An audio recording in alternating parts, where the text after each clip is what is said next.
I'm Coach K, and today we're starting a new series of sketching different types of footwear. One common problem we see with students starting off wanting to learn how to draw footwear is really not having a good understanding of the proportions. I refer to this as clown shoe syndrome, where things are just so out of proportion and soft that the sketch really begins to look more like a cartoon. So if you're wanting to be a clown shoe designer for a living, this is not the video for you.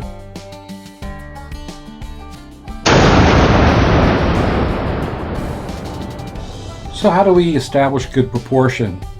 Well, you can divide things up and give yourself reference marks along the way. So in this case, a side view of the sneaker would be 2 cubes, and then you can subdivide that to see where the ankle or the bend of the toes would be on the shoe itself. And these proportions can remain the same for high top or low top sneakers, male, female shoes. It really is a kind of a standard breakup and reference for your sketching. So now I'm going to get into some perspective views, but before I do that, I'm going to go ahead and sketch out some side profile views. Again, that will give me some design cues, some ideas of things that I might be able to implement in my perspective views. And it's also kind of a reminder of the proportions that I want to achieve even with foreshortening in the perspective views. It's also an opportunity to think about certain design details, whether it's the pull tab on the back of the sneaker, whether it's a lace-up or a pullover strap flap type of detail. There's so many different kinds of cues, and really, as a visual thinking sketch, I'm not really sure what I want to do yet. So I'm making certain notes, jotting things down, sketching things out very simplistically, and then I can decide as I'm drawing in perspective now which details I want to incorporate. So, obviously there is the pull tab. And beyond that, I really want to work with a lot of contour lines because that's going to help define the shape of the sneaker for the viewer, and there's certain details that I want to incorporate as well. The other thing that we can take note of is really kind of the stance of the sneaker and the position of the sole. And you'll notice that there is kind of an upturn of the sole under the ball of your foot and your toe area. And in the sketch I'm doing right now, it's going to actually have an upturn towards the back of the sole. And this accurately depicts how soles of sneakers are molded. Now, there are some old school sneakers, namely Converse, Chuck Taylors, or Vans skateboarding sneakers that do have flat soles or very nearly flat soles. But the reality is, for things like running shoes or CrossFit shoes, you'll notice that there is a contour and an upturn, particularly under the ball of your foot. So you can notice as I go around the sketches, I'm working both the perspective views together. And the reason I'm drawing so lightly is because I'm thinking about these details. I'm not 100% committed. If I draw them in very lightly and I don't like it, then I can go back and correct it before I add any final line weight or marker or any other media. So I keep working it back and forth, and that way I can experiment also with just fundamental technique things like what's going to be in shadow, where's my light source, am I going to need hatch work anywhere, how much marker work am I going to do. Now, one thing I failed to mention at the very beginning of the video, and I don't do this very often, but I started this sketch with a ballpoint pen. I really like the feel of a ballpoint pen. It's very smooth the way it goes on. I still can control my line weights very easily. The big downside, though, is if you do later on decide you want to apply marker. It can be done, and I'll do it in this video, but you have to be very selective. and you can't really put down large swatches of marker work over pen because the pen will just smear. So you could just be very selective where you put the marker, where you put color. And I think that's what you'll see now as I'm going in with this green color, and I'm going to just be very selective on each sketch where I put that. It's small areas. There's not a whole lot of pen work that I'm working on top of. But what I'll probably do is go in after this and use hatch work on top of my color if I want to create more contrast.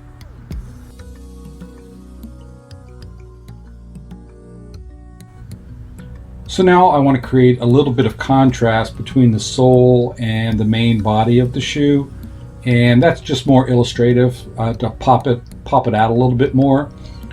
And I'm trying to think about certain details that I might want to highlight. So in this case, that strap comes around for the closure on top, and so I'm gonna come in there and have a couple little higher contrast details that will draw some attention to themselves. And the green really is, it gives the shoe a little personality. It is kind of a nice inside out design approach to, you know, giving the customer a little surprise, right? So once the shoe is removed from the box and you see just the color on the inside, it's kind of concealed when you step into the shoe. That's kind of a nice, fun detail to have, I think.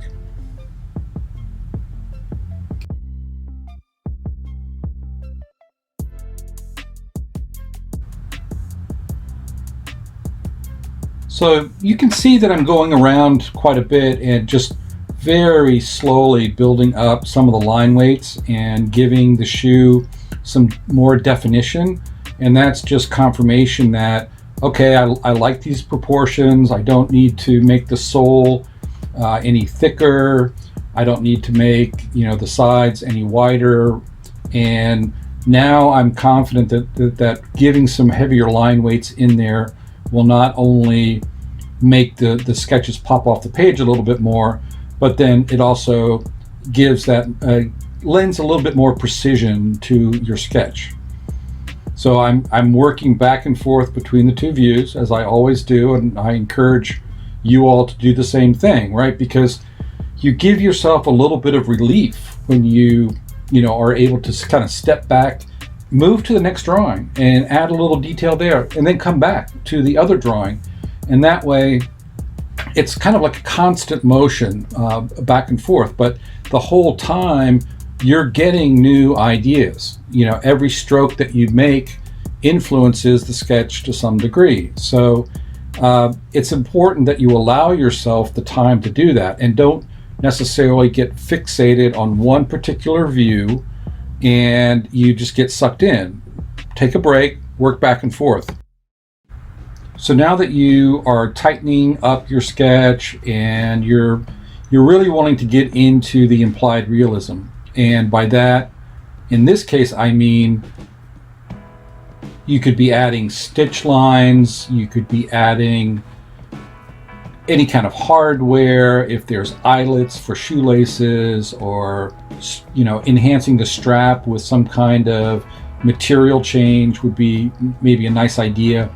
You could also add little details in the sole like I'm doing right here, just suggestions really of what could be, because at the moment, particularly in this sketch, I'm not addressing the sole. That would be another sketch that would maybe accompany this in a presentation. But basically, I'm making, by applying these types of details, it's a reminder that, hey, we could have the sole, the tread of the shoe kind of coming out and being exposed on the outside, which is always a nice detail. And, if you look at the soles of a lot of sneakers, whether they're running shoes or CrossFit, the sole is a very important design detail that has a profound influence on the overall aesthetic of the sneaker.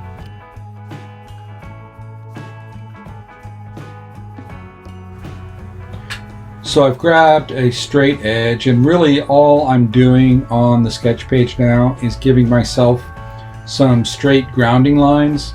That's going to be, that may be something I use to align some text, although I'm not really adding notes on this drawing today, but it helps kind of anchor the whole sketch page.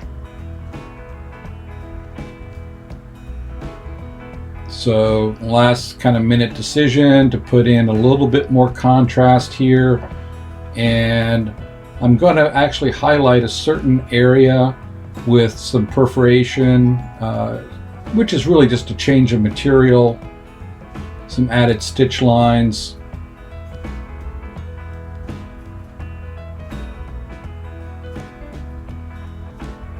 So again, kind of drew some influence from the contour line actually to put in this little patch of contrasting material, and I'm going to do the same thing. I kind of like the way that that's looking, so I'm going to add something very similar on the bottom view in just a moment. So this little piping detail around the top is going to be that darker gray, and then on the side detail of the bottom view I'm adding a little bit of the darker gray as well. So I'll still want to tighten that up a little bit and add some, in this case I'm going to add some perforation to it.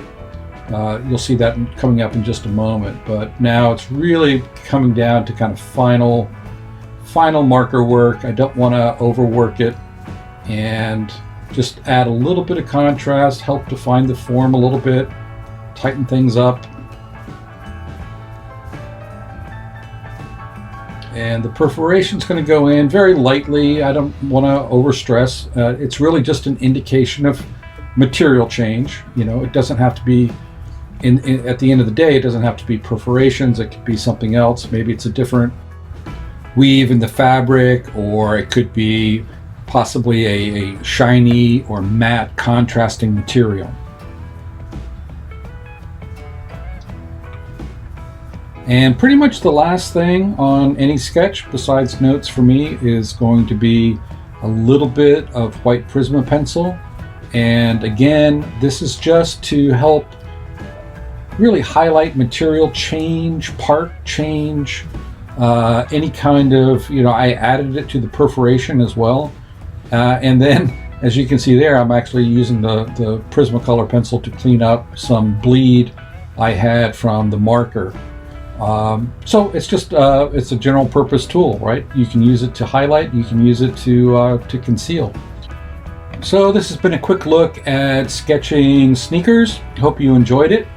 And at the end here, I've also included a digital image where I imported the hand sketch, the analog sketch, and enhanced the sketch a little bit with digital media.